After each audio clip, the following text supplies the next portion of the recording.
আসসালামু আলাইকুম রহমতুল্লাহ। Welcome to নিজ আলোয় পাঠ চর্চা করি অনলাইন ক্লাস প্ল্যাটফর্ম। তোমাদের সাথে আছে আমি মোহাম্মদ আতাউল করিম নিশান।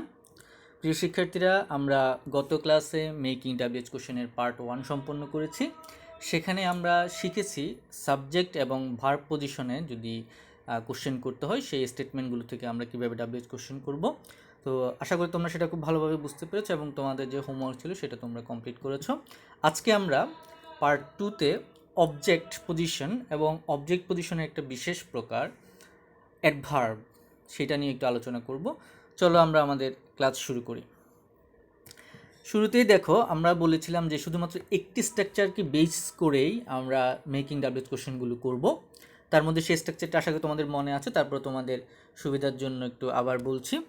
শুরুতে আমরা কি বসাই? শুরুতে আমরা ডাব্লিউএইচ ওয়ার্ড বসাই, দেন আমরা অক্সিলারি ভার্ব বসাই, দেন সাবজেক্ট, ভার্ব, এক্সটেনশন এবং সবচেয়ে গুরুত্বপূর্ণ একটা জিনিস কি, প্রশ্নবোধক চিহ্ন বসাতে হয়। তো শিক্ষার্থীরা দেখো, অবজেক্ট পজিশনে আমরা কি ডাব্লিউএইচ কোশ্চেন করার জন্য কি ডাব্লিউএইচ কোশ্চেন ওয়ার্ডগুলো ব্যবহার করতে পারি। দেখো, আমরা হোয়াট ব্যবহার করতে পারি, হোয়াট কাইন্ড অফ ব্যবহার করতে পারি, হু ব্যবহার করতে পারি, হোম ব্যবহার করতে পারি, হুইচ অথবা হোজ প্লাস নাউন ব্যবহার করতে পারি। তো দেখি আমরা একটু সেগুলো আমরা কিভাবে বা কোন অর্থে ব্যবহার করতে পারি।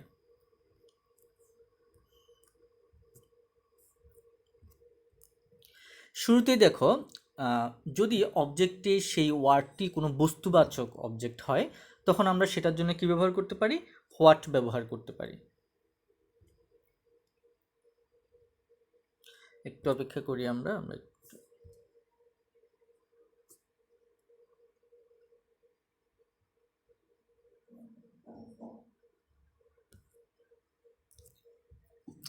দেখো শিক্ষার্থীরা, আমরা যদি অবজেক্টটি বস্তুবাচক হয় সেই ক্ষেত্রে আমরা ডাব্লিউএইচ ওয়ার্ড হিসেবে হোয়াট ব্যবহার করতে পারি। আমরা একটা এক্সাম্পল দেখি, আই প্লে ক্রিকেট। তাহলে দেখো, ক্রিকেট একটা বস্তুবাচক বিষয়, এই জন্য আমরা ডাব্লিউএইচ ওয়ার্ড হিসেবে হোয়াট ব্যবহার করলাম। তারপরে দেখো, এটা যেহেতু মূল ভার্ব আছে, আমরা জানি মূল ভার্ব থাকলে এখানে কি আসবে? ডু আসবে। তাহলে এই যে ডু চলে আসলো। তারপর আমরা জানি কি হয়? সাবজেক্ট হয়। দেখো, এবার দেখো এখানে আমরা জানি পার্সনের পরিবর্তনের নিয়মে আমরা শিখেছি, যদি স্টেটমেন্টে ফার্স্ট পার্সন থাকে তখন সেটা একটা বিশেষ নিয়মে পরিবর্তিত হয়। তাহলে সেখান থেকে আমরা জানি আই থাকলে কি হয়ে যায়? ইউ হয়ে যায়। তাহলে দেখো, আইটা কি হয়ে গেল? ইউ হয়ে গেল। এরপরে দেখো আর কি বাকি আছে, এরপর ভার্ব বসবে। যেহেতু এবার আমরা প্লে ভার্বটা আছে, প্লে ভার্বটা বেস ফর্মে আছে, বেস ফর্মে বসিয়ে দিলাম। তাহলে উত্তরটা কি হলো? দেখো, আই প্লে ক্রিকেট। সো যেহেতু ক্রিকেটের নিচে আন্ডারলাইন আছে, আমাদের কোশ্চেনটা হবে হোয়াট ডু ইউ প্লে। তাহলে তোমাকে যদি প্রশ্ন করা হয় তুমি কি খেলো, তুমি উত্তর দিতে পারো আমি ক্রিকেট খেলি। আশা করি বুঝতে পেরেছো। এরপরে দেখো, হোয়াট দিয়ে যদি কোনো পেশা বোঝায়, খুবই গুরুত্বপূর্ণ। আমরা ধরো যে কোনো ধরনের সেন্টেন্স যদি কোনো পেশা বোঝায়, যেমন ধরো বলতে পারে mister Nishan is a teacher, he is a doctor, অথবা আই অ্যাম এ স্টুডেন্ট। এরকম সেন্টেন্সগুলোকে আমরা কীভাবে আনসার করতে পারি?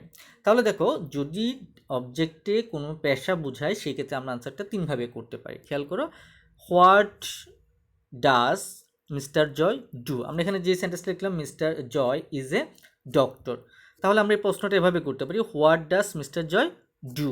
মিস্টার জয় কী করেন? উত্তর আসতে পারে mister Joy is a doctor. অথবা আমরা কোশ্চেনটা এভাবে করতে পারি, হোয়াট ইজ মিস্টার জয়, তাও অর্থটা দ্বারা মিস্টার জয় কী করেন। অথবা who is mister Joy, mister Joy কে। যেভাবেই কোশ্চেন করি না কেন আমাদের উত্তরে এটাই আসবে, mister Joy is a doctor. তাহলে সেক্ষেত্রে তোমরা এটা খেয়াল রাখবা, যদি অবজেক্টে কোনো পেশা বোঝায় সেই ক্ষেত্রে আমরা এই তিনভাবে যে কোনো একভাবে তুমি যদি ডাব্লিউএইচ কোশ্চেনটি তৈরি করো তাহলে সেটি তোমার উত্তর হয়ে যাবে। আশা করি তোমরা এটা বুঝতে পেরেছো। এরপরে খেয়াল করো, কোনো বিশেষ ধরনের যদি প্রকার বোঝায়, অর্থাৎ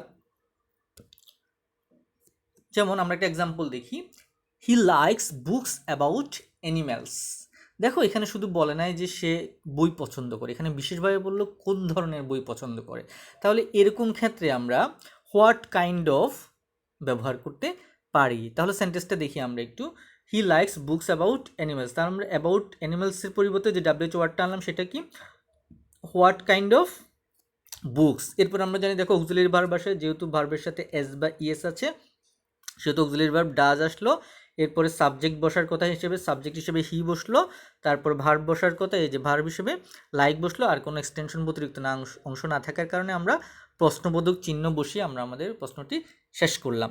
দেখো এটাকে আমরা অন্যভাবেও করতে পারি, এটাকে আমরা which books does he like, অর্থাৎ হুইচ যুক্ত করেও করতে পারি।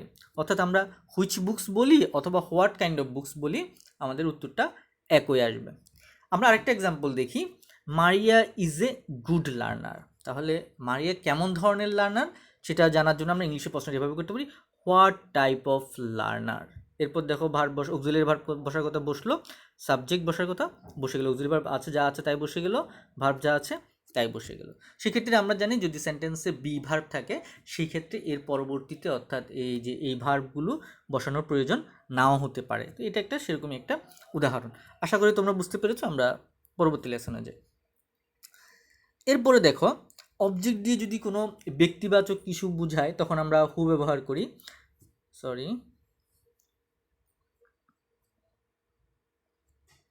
হ্যাঁ, অবজেক্ট দিয়ে যদি ব্যক্তিবাচক কিছু বোঝায় তখন আমরা হু ব্যবহার করি। যদি সেটা আবার অন্য কাউকে নির্দেশ করে তখন সেটা হোমও ব্যবহার করতে পারি।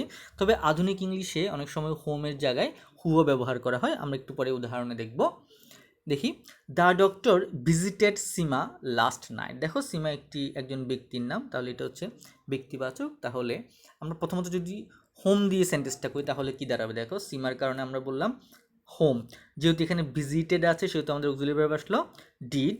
তারপর দেখো সাবজেক্ট বসার কথা, সাবজেক্ট হিসেবে আছে দ্য ডক্টর বসলো। এরপর ভার্ব বসার কথা, ভার্ব বসলো এবং এক্সটেনশন আছে, এক্সটেনশন বসে গেলো এবং সবার শেষে প্রশ্নবোধক চিহ্ন। তাহলে কোশ্চেনটা কি দাঁড়ায়, whom did the doctor visit last night. তো আমরা এখানে হোমের পরিবর্তে চাইলে হুও ব্যবহার করতে পারি। সেক্ষেত্রে বিষয়টা তোমরা খেয়াল রাখবা যে এখানে হু বা হোম যে কোনোটাই ব্যবহার করা যাবে। আমরা আরেকটা এক্সাম্পল দেখি, হি ওয়ার্কস উইথ মি, সে আমার সাথে কাজ করে। তাহলে এটা একটা অবজেক্ট পজিশনে আছে এবং এটা ব্যক্তিবাচক। তাহলে এই ক্ষেত্রে আমরা কোশ্চেনটা এভাবে করতে পারি, হোম অথবা হু। দেখো ভার্বের সাথে এস বা ইএস আছে এই জন্য ডাস, সাবজেক্ট হি বসে গেল, ভার্বের বেস ফর্ম আকারে বসে গেল ওয়ার্ক, তারপরে প্রিপোজিশনটা বসিয়ে দিতে পারি আমরা। তাহলে হলো কি, দেখো হোম অথবা হু ডাস হি ওয়ার্ক উইথ। অথবা আমরা এই প্রিপোজিশনটা সেন্টেন্সের শুরুতেও ব্যবহার করতে পারি, with home does he work. এভাবে আমরা সেন্টেন্সটাকে তৈরি করতে পারি। আশা করি শিক্ষার্থী তোমরা বুঝতে পেরেছো। আমরা পরবর্তী পাঠে যাই। এরপরে খেয়াল করো, যদি কোনো অধিকার বা নির্দিষ্ট করে কোনো কিছুকে, কোনো ব্যক্তি বা বস্তুকে বোঝায় তখন আমরা হুইচ বা হোস প্লাস নাউন ব্যবহার করতে পারি। আমরা একটা এক্সাম্পল দেখি, রাজু ওয়াজ ইন ক্লাস 5। তাহলে সে কোন শ্রেণীতে পড়ে, পঞ্চম শ্রেণীতে পড়ে। তাহলে আমরা বলতে পারি এটা হুইচ ক্লাস অথবা হোয়াট ক্লাস, যে কোনো একভাবেই আমরা কোশ্চেনটা করতে পারি। তারপর যথারীতি নিয়মে অক্সিলারি ভার্ব, সাবজেক্ট, যেহেতু আর কোনো মেইন ভার্ব নেই তাহলে এক্সটেনশন বসে গেলো, লাস্টে প্রশ্নবোধক চিহ্ন বসে গেলো। তাহলে আবার বলছি, রাজু ওয়াজ ইন ক্লাস 5, সেটা কোশ্চেনটা কী হবে, হুইচ ক্লাস অথবা what class was Raju in. আমরা আরেকটা সেন্টেন্স দেখি, শি রিডস ইংলিশ বুকস। সে কেমন ধরনের বই পড়ে, ইংরেজি বই পড়ে। তাহলে আমরা বলতে পারি হুইচ বুকস, যেহেতু ভার্বের সাথে এস বাই ইয়েস আছে এই জন্য ডাস, সাবজেক্ট শি এবং সবশেষে ভার্বটা বসে গেল রিড। তাহলে which books does she read. আশা করি তোমরা বুঝতে পেরেছো। এবার দেখো আমরা আগেই জেনেছি যদি কোনো অধিকার বোঝায় সেক্ষেত্রে আমরা হোস ব্যবহার করি, যেমন হোস প্লাস নাউন ব্যবহার করি। যেমন দিস ইজ মাই প্রজেক্ট, একটা অধিকার বোঝাচ্ছি, কার প্রজেক্ট, আমার প্রজেক্ট। তাহলে আমরা এটাকে প্রশ্ন করতে পারি এভাবে, হোস প্রজেক্ট, তারপর যথারীতি অক্সিলারি ভার্ব, সাবজেক্ট, আর কিছু না থাকে প্রশ্নবোধক চিহ্ন বসে গেলে আমাদের কাজটি এখানে শেষ। তো সেক্ষেত্রে আশা করি তোমরা এটি বুঝতে পেরেছ। এরপরে দেখো আমরা আরও বেশ কিছু উদাহরণ একটু দেখার চেষ্টা করি। তোমরা আশা করি আগের ক্লাসটি যদি এতক্ষণ আমরা যা আলোচনা করছি তা যদি মনোযোগ দিয়ে খেয়াল করে থাকো এটি তোমরা খুব ভালোভাবেই বুঝতে পারবে। খেয়াল করো, Mrs Farzana is a teacher. তাহলে দেখো আমরা একটু আগে জেনেছি যদি কোনো পেশা বোঝে তখন আমরা কি ব্যবহার করব, হোয়াট ব্যবহার করব। একটু অপেক্ষা করি, যদি কোনো পেশা বোঝায় তাহলে আমরা কী ব্যবহার করবো, হোয়াট। এই যে দেখো পেশা ইংলিশ হচ্ছে অকুপেশন, যদি অকুপেশন বোঝালে আমরা কী ব্যবহার করবো, হোয়াট। তাহলে আমরা বলতে পারি হোয়াট ইজ মিসেস ফারজানা। আশা করি তোমরা স্ট্রাকচারটা বুঝছো। সো আমি আর ডিটেলস আলোচনা করছি না, আমি শুধু জাস্ট কোন ডাব্লিউএইচ ওয়ার্ডটা চুজ করতেছি সেটা একটু বোঝার বিষয়, সেটা একটু উল্লেখ করে স্কিপ করে যাচ্ছি। এরপরে দেখো ইট ইজ 5 o'clock, তাহলে কোনো একটা সময় নির্দেশ করছে। তাহলে সময় নির্দেশ করলে আমরা কী বলতে পারি, এটা আরেকটা বস্তুবাচক বিষয়, তাহলে আমরা বলতে পারি হোয়াট টাইম, তারপর যথারীতি auxiliary verb, subject what time is it. আশা করি বুঝতে পারছো। এরপরে দেখো Bithi is a quiet person. তাহলে আমরা বলছি বিশেষ কোনো ধরনের প্রকার বুঝালে তখন আমরা কি বলি হোয়াট কাইন্ড অফ অথবা হোয়াট টাইপ অফ, এরকম অবজেক্টগুলো আমরা ডাব্লিউএইচ ওয়ার্ডগুলো আমরা ব্যবহার করি। তাহলে এই ক্ষেত্রে আমরা বলতে পারি what type of person is Bithi. তাহলে এই যে কোয়াইট পার্সনের জন্য কি আসলো হোয়াট টাইপ অফ পার্সন এটা আসলো, তারপর যথারীতি ভার্ব এবং সাবজেক্ট বসে গেল। এরপরটা দেখো Bandarban is a small town. তাহলে দেখো শহর সম্পর্কে একটু অতিরিক্ত তথ্য, একটা বিশেষ ধরনের শহর সম্পর্কে বললো, তাহলে আমরা বলতে পারি হোয়াট কাইন্ড অথবা type of town is Bandarban. আশা করি তোমরা বুঝতে পেরেছো। আরেকটা এক্সাম্পল দেখি আমরা, I want to help the poor. তাহলে দেখো এটা ব্যক্তিবাচক আছে, সো আমরা এখানে হু বা হোম ব্যবহার করতে পারি। আমরা হোম যদি ব্যবহার করে থাকি তাহলে কি হচ্ছে দেখো হোম, তারপর যেহেতু ভার্বটা প্রেজেন্ট ফর্মে আছে সেহেতু ডু বসে গেল, তারপরে আই থাকলে আমরা জানি কি বসে, আই থাকলে সেকেন্ড পার্সনে চেঞ্জ হয়ে যায়, আইটা ইউ হয়ে গেল, তারপর যথারীতি ভার্বের বেস ফর্ম এবং বাকি অংশ বসে গেল, অর্থাৎ whom do you want to help, তুমি কাকে সাহায্য করতে চাও, উত্তর হিসেবে তখন আমরা বলতে পারি I want to help the poor. আশা করি তোমরা বুঝতে পেরেছো। এরপরে দেখো শি ক্যান রিড বেইলি। তাহলে এখানে দেখো এটা একটা বস্তুবাচক বিষয়, যারা চোখে দেখতে পারেন তারা একটা বিশেষ নিয়মে পড়তে পারে, সেই পদ্ধতিটাকে বলা হয় বেইলি। তাহলে এটা বস্তুবাচক বিষয় যেহেতু তার জন্য আমরা কি আনবো, দেখো আমরা থিংস হলে জানি থিংস হলে কি আসে হোয়াট আসে, তাহলে আমরা কোশ্চেনটা করতে পারি এভাবে হোয়াট ক্যান শি রিড। তারপরে দেখো she gets orders from her friends and নাইবার্স। তাহলে খেয়াল করো এই যেখানে একটা বিশাল অবজেক্ট আছে, সো এই অবজেক্ট একটা ব্যক্তিবাচক অবজেক্ট, সো এটার কারণে আমরা হু অথবা হোম আনতে পারি। তো আমরা যদি হোম দিয়ে করি তাহলে দেখো কি হচ্ছে home does she get orders from. তাহলে এই যে দেখো ভার্বের সাথে এস বাই এস আছে, এই জন্য ডাজ হলো, সাবজেক্ট আসলো, ভার্ব বসলো, তারপরে সেন্টেন্সের বাকি অংশ বসে গেল এবং লাস্টে প্রশ্নবোধক চিহ্ন বসলো। তারপর আরেকটা এক্সাম্পল দেখি, নিপা ওয়াজ কভার্ড ইন মাড। দেখো এখানে যে আমরা এক্সাম্পলগুলো সন্নিবেশিত করেছি এগুলো হচ্ছে একটু মানে শুনতে গেলে বা পড়তে গেলে তোমাদের কাছে একটু কঠিন মনে হতে পারে, তবে তোমরা যদি নিয়ম অনুসারে একটু চেষ্টা করে দেখো তোমাদের আশা করি কোনো সমস্যা হবে না। তাহলে দেখো এখানে লাস্টে কি আছে মাড আছে, তাহলে এটা মাড মানে কি কাদা মাটি, তাহলে এটা একটু বস্তুবাচক অবজেক্ট, তাহলে আমরা হোয়াট আনতে পারি, তাহলে হোয়াট আনলাম নিয়ম অনুসারে। হোয়াটের পরে দেখো আমরা কি করলাম অক্সিলারি ভার্ব আসলো ওয়াজ, তারপর সাবজেক্ট বসলো নিপা, ভার্বের যা আছে তাই বসে গেল এবং লাস্টের প্রিপোজিশন আছে সেটাও বসে গেল। তাহলে দেখো what was Nipa covered in, just নিয়ম অনুসারে আমরা ফলো করলাম, আমাদের আনসার হয়ে গেল। তারপরে দেখো দিস বুকস আর মাইন। আমরা শিখেছি মাইন থাকলে সেখানে যেহেতু এটা আমার মাইন্ডকে কোশ্চেনই করতে হবে, আমার এটা ব্যক্তিবাচক জিনিস, কিন্তু দেখো এখানে কি মাইন দিয়ে আসলে কি আমাকে বোঝাচ্ছি না, আসলে খেয়াল করো দিস বুকস আর মাইন, এই বইগুলো আমার, তাহলে আমি অধিকার বোঝাচ্ছি, তাহলে এবং এটাকেই প্রশ্ন করতে হবে, তখন আমাকে তাহলে আমি কোশ্চেনটা কীভাবে করতে পারি হোস বুকস আর দিস, এই যে মাইনের কারণে কি আসলো হোস বুকস, তারপর দেখো এই যে ভার্ব আছে ভার্ব বসলো এবং সাবজেক্ট আছে সাবজেক্ট বসে গেল। আরেকটা এক্সাম্পল খেয়াল করি আমরা, the food pyramid is our food catalogue. তাহলে দেখো অবজেক্টটাকে অবজেক্ট হচ্ছে ফুড ক্যাটালগ, তাহলে এটার জন্য আমরা কোন ওয়ার্ডটা আনতে পারি, দেখো থিংস বস্তুবাচক বিষয়, তাহলে আমরা হোয়াট আনতে পারি, তারপর যথারীতি সাবজেক্ট অক্সিলারি ভার্ব বসলো, সাবজেক্ট বসলো, আর কোনো কিছু না থাকার কারণে প্রশ্নবোধক চিহ্ন বসিয়ে আমরা সেন্টেন্সটি শেষ করলাম। আশা করি শিক্ষার্থী তোমরা এটি বুঝতে পেরেছো। আমরা পরবর্তী পাঠে যাই। তো এই ছিল আমাদের অবজেক্ট পজিশনের জাস্ট অবজেক্ট বিশেষ কোনো প্রকার ছাড়া অবজেক্টের আলোচনা। চলো এবার যদি অবজেক্ট পজিশনে তোমার অ্যাডভার্ব থাকে তাহলে আমরা কিভাবে সেন্টেন্সগুলো কমপ্লিট করতে পারি। তো এখানে খুবই সহজভাবে কিছু অ্যাডভার্বের বোঝানোর জন্য কিছু ওয়ার্ড আছে, সেগুলো জাস্ট দেখলেই আমরা চিনতে পারবো। যেমন ধরো এখানেও যথারীতি আমরা স্ট্রাকচার আগেরটি ব্যবহার করব, যেটি হচ্ছে শুরুতে আমরা ডাব্লিউএইচ ওয়ার্ড বসাই, তারপর অক্সিলারি ভার্ব বসাই, সাবজেক্ট বসাই, ভার্ব বসাই এবং সবশেষে এক্সটেনশনের পর একটা প্রশ্নবোধক চিহ্ন বসায়। সো দেখো এখানে খুব সহজে আমরা জানি যদি হয়ার মানে হচ্ছে কোনো স্থান, তাহলে কোনো একটা স্থান বোঝালে সেখানে আমরা হয়ার ব্যবহার করব। যদি সময় নির্দেশ করে তখন আমরা হোয়েন বসাবো। যদি কোনো একটা কাজ কিভাবে কেমন করে অথবা কাজের ধরন বোঝায় সেক্ষেত্রে আমরা হাউ ব্যবহার করব। চলো আমরা কিছু উদাহরণ দেখার চেষ্টা করি। শুরুতে দেখো যদি কোনো স্থান বোঝায় তাহলে আমরা একটু আগে জেনেছি যদি কোনো স্থান বোঝায় সেক্ষেত্রে আমরা হোয়ার ব্যবহার করতে পারি। যেমন people come to Sholakia to celebrate Eid. তাহলে দেখো এখানে শোলাকিয়া নিচে আন্ডারলাইন করা আছে। আমরা জানি শোলাকিয়া একটি স্থানের নাম যেখানে বাংলাদেশের সবচেয়ে বড় পবিত্র ঈদুল ফিতরের জামাত এবং ঈদুল আজহার জামাত হয়। সো এটা একটা জায়গার নাম, যেহেতু এটার পরিবর্তে আমরা কি আনতে পারি, হোয়ার। তো এরপর জানো আমাদের অক্সিলারি ভার্ব আনতে হয়, যেহেতু কামটা বেস ফর্মে আছে। সো অক্সিলারি ভার্ব আসলো ডু, তারপর সাবজেক্ট আসবে, সাবজেক্ট আসলো পিপল, তারপর ভার্ব বসে গেল, তারপর যে বাকি অংশ আছে two celebrate Eid, two celebrate Eid বসে গেল এবং সবার শেষ কি বসলো, প্রশ্নবোধক চিহ্ন বসলো। সো সেক্ষেত্রে এই কাজগুলো আমাদের জন্য কমন, সবসময় আমরা এই কাজটা করে আসছে। শুধু আমাদের এখন যে বিষয়টা গুরুত্বপূর্ণ, আমাদের WH ওয়ার্ডটা চুজ করতে পারে। সো আমি শুধু এখন সেই বিষয়ের উপর একটু গুরুত্ব দিয়ে বাকিটুকু আলোচনা করে যাচ্ছি। এরপর আমরা আরেকটা এক্সাম্পল দেখি। দেখো ডিয়া ইজ ফ্রম ইউকে। তোমরা জানো ইউকে মানে কি, ইউনাইটেড কিংডম, যুক্তরাষ্ট্র।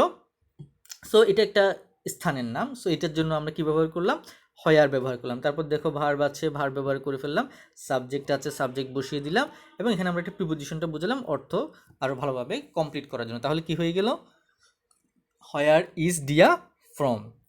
ডিয়া কোথা থেকে এসেছে, উত্তর আসবে কি ডিয়া ইজ ফ্রম ইউকে। আমরা আরেকটা এক্সাম্পল দেখি, fat and oil are at the top of the pyramid. তাহলে কোথায় অবস্থিত, অ্যাট দ্য টপ, সবচেয়ে উপর, তাহলে একটা স্থান বোঝাচ্ছে। সো এখানেও কি আসবে, হোয়ার আসবে। এরপর দেখো যথারীতি ভার্ব, তারপর সাবজেক্ট ফ্যাট অ্যান্ড অয়েল, এই যে ফ্যাট অ্যান্ড অয়েল এটা হচ্ছে আমাদের সাবজেক্ট, ফ্যাট অ্যান্ড অয়েল। তারপর যে এক্সটেনশন আছে অফ দ্য ফুড পিরামিড, এখানে আমরা একটু অর্থ ঠিক রাখার জন্য প্রিপোজিশনটা আনলাম কি, ইন আনলাম, এটা একটু খেয়াল করবা। তারপর ইন দ্য ফুড পিরামিড এবং সবশেষে প্রশ্নবোধক চিহ্ন বসিয়ে আমরা সেন্টেন্সটা শেষ করলাম। সেক্ষেত্রে আশা করি তোমরা এটি বুঝতে পেরেছো। এরপরে দেখো যদি সময় বোঝায়, তাহলে আমরা একটু আগে জেনেছি যদি সময় বোঝায় সেখানে আমরা WH ওয়ার্ড হিসেবে কী ব্যবহার করব, হোয়েন ব্যবহার করব। দেখো তাহলে Tamim gets up at 6 AM। তাহলে দেখো এই যে 6 AM এটা কি একটা সময় বোঝাচ্ছে, তাহলে আমরা WH ওয়ার্ড হিসেবে হোয়েন আনলাম, ভার্বের সাথে S/S আছে, ডাজ আনলাম, সাবজেক্ট আসবে, এরপরে সাবজেক্ট আসলো, S/S এর কারণে ডাজ ব্যবহার করছে, সো এটা বেস ফর্মে বসার কথা বসে গেল এবং লাস্টে এক্সটেনশন যা আছে বসে গেল এবং প্রশ্নবোধক চিহ্ন বসে গেল। তাহলে কি হয়ে গেল, when does Tamim get up. আমরা আরেকটা এক্সাম্পল দেখি, sometimes we cannot get food from all groups. মাঝে মাঝে আমরা সকল স্তরের বা সকল খাদ্য স্তর থেকে আমরা খাবার পাই না। তাহলে এখানে সামটাইমস এটা একটা সময় নির্দেশ করছে। সো এটার কারণে আমরা ব্যবহার করতে পারি হোয়েন। আর দেখো এখানে যেহেতু নেগেটিভ ওয়ার্ড আছে, অক্সিলারি ভার্ব সহ, মোডাল অক্সিলারি ভার্ব, সো আমরা তখন এবার অক্সিলারি ভার্বটা বসে গেল নেগেটিভ ফর্মেই, তারপরে সাবজেক্ট বসে গেল। সো এখানে একটু কারেকশন আছে, খেয়াল করো, যেহেতু এটা ফার্স্ট পার্সন আছে আমরা এখানে উই ব্যবহার করবো না, এটা একটু ভুল হয়েছে, আমরা এখানে কী ব্যবহার করব, ইউ ব্যবহার করবো। এটা একটু তোমরা বুঝে নিবা। দেখো when cannot you get from all groups, এটা একটু খেয়াল রাখবা। ওকে, এরপর আরেকটা সেন্টেন্স দেখি আমরা, in the afternoon the wind started to blow. তাহলে দেখো এই যে ইন দ্য আফটারনুন একটা সময় নির্দেশ করছে, এটার জন্য আমরা কি আনলাম, হোয়েন আসলো। তারপরে দেখো কি হলো, এরপরে দেখো যেহেতু এখানে স্টার্টেড পাস্ট ফর্মে আছে সেহেতু ডিড আসলো। তারপরে দেখো বাকি অংশ বসে গেল, সরি সাবজেক্ট বসলো দ্য উইন্ড, এরপরে ভার্বটা বসলো স্টার্ট বেস ফর্মে, তারপর বাকি অংশ টু ব্লো বসে গেল। তাহলে কোশ্চেনটা কি দাঁড়ালো, when did the wind start to blow. আশা করি তোমরা বুঝতে পেরেছো, যেহেতু সময় নির্দেশ করছে যেন আমরা WH ওয়ার্ড হিসেবে কি আনলাম, হোয়েন আনলাম। শিক্ষার্থীরা এবার অ্যাডভার্ব পজিশনে অথবা অবজেক্ট পজিশনে যে ওয়ার্ডটি বা যে WH কোশ্চেনটি তোমাদেরকে সবচেয়ে বেশি বিব্রতকর অবস্থায় ফেলতে পারে, অথবা তোমরা WH ওয়ার্ড নির্ণয়ের ক্ষেত্রে যেটা নিয়ে একটু সমস্যা ফিল করো বেশিরভাগ ক্ষেত্রে, সেটা হচ্ছে হাউ এর ব্যবহারটা। কারণ আসলে হাউ এর ব্যবহারটা অনেক বেশি বৈচিত্র্যময়, হাউকে আমরা অনেকভাবে ব্যবহার করতে পারি। চলো আমরা একটু উদাহরণের সাহায্যে ভালোভাবে বোঝার চেষ্টা করব যে হাউ কখন কিভাবে ব্যবহৃত হতে পারে। শুরুতে একটু অর্থ হিসেবে আমরা জেনে নিই হাউ দ্বারা কীভাবে, কেমন করে বোঝায় বা বিভিন্ন ধরনের কাজের ধরন বোঝায়। সো আমরা একটা এক্সাম্পলের উপর বেশি গুরুত্ব দিব। তোমরা যদি এক্সাম্পলগুলো ভালো করে খেয়াল করো আশা করি তোমাদের ক্লাসটি কোনো সমস্যা হবে না। WH ওয়ার্ড নির্ণয় করতে তোমাদের কোনো অসুবিধাই হবে না। আমরা একটু দেখি, they go to school by bus. তারা কিভাবে স্কুলে গেল, তারা বাসে করে স্কুলে গেল। তাহলে দ্বারা বোঝাচ্ছে এখানে কিভাবে, এই যে কিভাবে গেল আসছে। সো আমরা হাউ নিয়ে আসলাম। বাকি সব আগের নিয়ম, যেহেতু গো আছে do, they go to school. So আমি বাকি অংশ না বলে এখন শুধু তোমাদেরকে ওই WH ওয়ার্ডটা নির্ণয় করাটা একটু এমফাসাইজ করে স্কিপ করছি। তারপর দেখো হি ওয়েলকামড, সরি আরেকটা সেন্টেন্স আছে, সীমা ইজ ইল, এটা তার শারীরিক অবস্থা বোঝাচ্ছে, এই জন্য আমরা কী ব্যবহার করলাম, হাউ ব্যবহার করলাম। তারপর দেখো হি ওয়েলকামড আস ওয়ার্মলি, সে আমাদেরকে কীভাবে স্বাগত জানালো, উষ্ণ অভ্যর্থনা জানালো। সো কীভাবে, এটা বোঝানোর জন্য আমরা হাউ আনলাম, বাকি সব আগের নিয়মে আছে। এরপর খেয়াল করো I can go there on wooden boards or sea track, তাহলে আমরা কীভাবে যেতে পারি, একটা উপায়, তাহলে একটা পদ্ধতি, তাহলে সেখানেও এটার জন্য আমরা কী আনলাম, এটার জন্য আমরা হাউ আনলাম। তারপর যথারীতি আগের নিয়মে ক্যান ইউ গো দেয়ার। আশা করি তোমরা এগুলো বুঝতে পেরেছ। এরপরে দেখো খুবই খুবই গুরুত্বপূর্ণ, একটু ভালোভাবে খেয়াল করে দেখো, আমাদের ডান পাশে একটি বক্স আছে, সেই বক্সটি ভালোভাবে খেয়াল করলে তোমরা খুবই সহজেই বুঝতে পারবে। আমরা হাউ মেনি দিয়ে কাউন্টেবল কোনো জিনিসকে বুঝাবো, আমি একটু পরে ব্যাখ্যা করছি কোনগুলো কাউন্টেবল। হাউ মাছ দিয়ে আনকাউন্টেবল বুঝাবো, বয়স বুঝালে হাউ ওল্ড ব্যবহার করব, দূরত্ব বুঝালে আমরা হাউ ফার ব্যবহার করব। চলো আমরা একটু এক্সাম্পল দেখি। দেয়ার আর 24 আওয়ার্স ইন এ ডে, একটু আগে আমরা বলেছি কাউন্টেবল মানে হচ্ছে যেগুলো গণনা করা যায়, যেমন 1 বুক, 2 বুক, 3 বুকস, 2 বুকস, 3 বুকস এভাবে, তারপর 1 আওয়ার, 2 আওয়ার্স, 3 আওয়ার্স এভাবে করে, তাহলে এগুলো গণনা করে সেগুলো হচ্ছে কাউন্টেবল নাউন। সো কাউন্টেবল নাউনের নিচে যদি আন্ডারলাইন থেকে সংখ্যা বিশিষ্ট, তখন আমরা কি আনবো, ডাব্লিউএইচ ওয়ার্ড হিসেবে হাউ মেনি আনবো। আর এটাই দেখো তাহলে হাউ মেনি আওয়ার্স, কত ঘন্টা। তারপর যথারীতি এই যে ভার্ব সাবজেক্ট, এই যে ভার্ব বসলো, সাবজেক্ট বসলো, ভার্ব বসলো, সাবজেক্ট বসলো, অবজেক্ট বসে গেল, লাস্টে প্রশ্নবোধক চিহ্ন বসে গেল। এরপর এক্সাম্পল দেখো আই বট 5 লিটার অয়েল, দেখো তেল কি আমরা গণনা করে কিনি, আমাকে একটি তেল দেন, দুটি তেল দেন, না, তাহলে আমরা ওজন করে কিনি। তাহলে যে সকল জিনিস গণনা করা যায় না, ওজন করে পরিমাপ করা যায়, সেই সকল জিনিসকে সাধারণত আমরা আনকাউন্টেবল বলি। তাহলে যেমন ধরো আই বট 5 লিটার অয়েল, তখন আমরা সেই সকল আনকাউন্টেবল নাউনের জন্য হাউ মেনি না এনে তখন আমরা কি আনবো, হাউ মাচ আনবো। তাহলে ওয়ার্ডটা কি দাঁড়ালো, হাউ মাচ অয়েল, তাহলে ডাব্লিউএইচ ওয়ার্ডটা হয়ে যাবে হাউ মাচ অয়েল, বাকি সব আগের নিয়মে। এরপর দেখো আদনান ইজ 10 ইয়ার্স ওল্ড, যেহেতু বয়স বোঝাচ্ছে, বয়স বোঝালে আমরা কি আনি, হাউ ওল্ড আনি। তারপর যথারীতি ভার্ব এবং সাবজেক্ট বসলো, আর কিছু না থাকার কারণ প্রশ্নবোধক চিহ্ন বসিয়ে আমরা সেন্টেন্সটা কমপ্লিট করলাম। এরপরে এক্সাম্পলটা দেখি আমরা, Chittagong is about 155 kilometre from Teknaf, তাহলে দেখো এখানে একটা দূরত্ব বোঝাচ্ছে যে চট্টগ্রাম থেকে টেকনাফ প্রায় 155 কিলোমিটার দূরে। তাহলে দূরত্ব বুঝলে আমরা কি আনবো, হাউ ফার নিয়ে আসবো। তাহলে সেন্টেন্সটা কি দাঁড়াচ্ছে, how far is Chittagong from Teknaf. আশা করি তোমরা বুঝতে পেরেছ।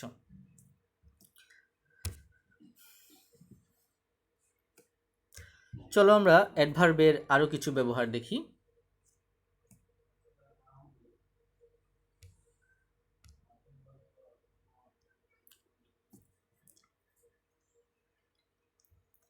এরপরে দেখো যদি কোনো একটা সময় নির্দেশ করে, অ্যাডভার্ব দিয়ে, সেই অ্যাডভার্বটা দিয়ে কোনো একটা সময় নির্দেশ করে, একটা সময়ের ডিউরেশন নির্দেশ করে, তখন আমরা সেখানে হাউ লং ব্যবহার করব। যদি উচ্চতা বোঝায় তখন হাউ টল ব্যবহার করব। যদি কত দ্রুত বা কত আস্তে এরকম বোঝায়, তখন আমরা হাউ ফাস্ট বা হাউ স্লো ব্যবহার করতে পারবে। তারপর দেখো আগেগুলো বুঝে নিই আমরা, তারপর আমরা পরের এক্সাম্পলটাতে আসছি। The hare slept for an hour, কতক্ষণ ধরে ঘুমাচ্ছে, তাহলে একটা আধা ঘন্টা ধরে ঘুমাচ্ছে, একটা সময়ের নির্দেশনা আছে এখানে, একটা সময়ের শুরু এবং শেষের মতো করে একটা কথা আছে একটা। সো এরকম থাকলে তখন আমরা কি আনতে পারি, হাউ লং। তাহলে কি হয়ে গেল সেন্টেন্সটা, how long did the hare sleep, বাকি সব আগের নিয়মে আছে। তারপরে দেখো the tree is 70 feet tall, তাহলে দেখো এই যে লম্বা, কত লম্বা, উচ্চতা বোঝাচ্ছে, তখন আমরা কি আনতে পারি, হাউ টল আনতে পারি, বাকি সব আগের নিয়মে। তারপরে দেখো the horse runs very fast, কত দ্রুত দৌড়ায়, তখন আমরা ডাব্লিউ ওয়ার্ডটা কী হয়ে যাবে, হাউ ফাস্ট, বাকি সব আগের নিয়মে। এরপরটা দেখো 12 নম্বর এক্সাম্পলটা খুবই গুরুত্বপূর্ণ একটা এক্সাম্পল, একটু ব্যতিক্রম ধরনের এক্সাম্পল। যদি কোনো প্রস্তাব বোঝায়, লেট আস এরকম সেন্টেন্সে যদি কোনো প্রস্তাব বোঝায়, তখন আমরা সেটাকে ডাব্লিউএইচ ওয়ার্ড হিসেবে হাউ অ্যাবাউট দিয়ে করতে পারি। যেমন let us take a walk, চলো আমরা একটু হেঁটে আসি বা হাঁটতে যাই। তাহলে আমরা তখন ডাব্লিউএইচ ওয়ার্ডটা কী আসবে, হাউ অ্যাবাউট, এবং একটু বেশি খেয়াল রাখতে হবে তখন যে ভার্বটা থাকবে সেই ভার্বের সাথে আমরা আইএনজি যুক্ত করে দিব, how about taking a walk. আশা করি তোমরা বুঝতে পেরেছ। এরপরে দেখো আরেকটি খুবই গুরুত্বপূর্ণ এক্সাম্পল,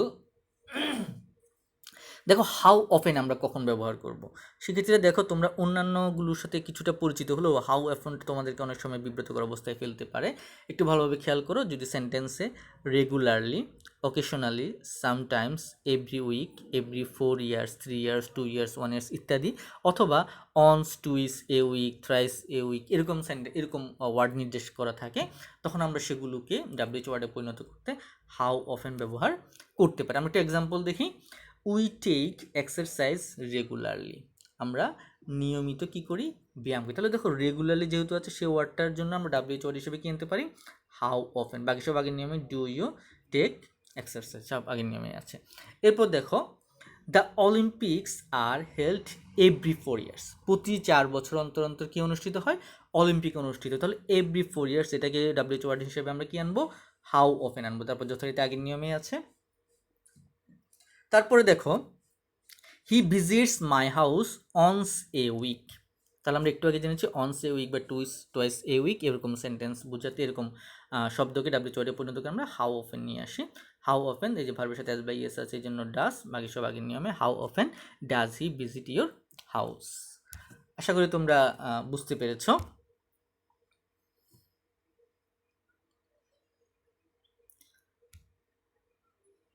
শিক্ষার্থীরা, এইটাই ছিল হাউ এর আলোচনা। এরপর দেখো আরেকটি গুরুত্বপূর্ণ বিষয়, হোয়াই। তো হোয়াই তোমরা দেখে বুঝতে পারছো, হোয়াই দিয়ে আমরা সাধারণত কি বুঝাই, হোয়াই দিয়ে আমরা সাধারণত কোনো নির্দিষ্ট কারণ বুঝাই। যদি কোনো কারণ বুঝে সেক্ষেত্রে আমরা হোয়াই ব্যবহার করে ফেলবো কোনো ধরনের চিন্তা ছাড়াই। যেমন আমরা একটা এক্সাম্পল দেখি, উই ইট টু লিভ, আমরা বেঁচে থাকার জন্য খাই, বাঁচার প্রয়োজনে আমরা খাই। তাহলে এটা একটা কারণ বোঝাচ্ছে। তাহলে আমরা কোশ্চেনটা এভাবে করতে পারি, হোয়াই ডু ইউ ইট, তুমি কেন খাও। তাহলে আমরা বলতে পারি আমরা বাঁচার জন্য খাই।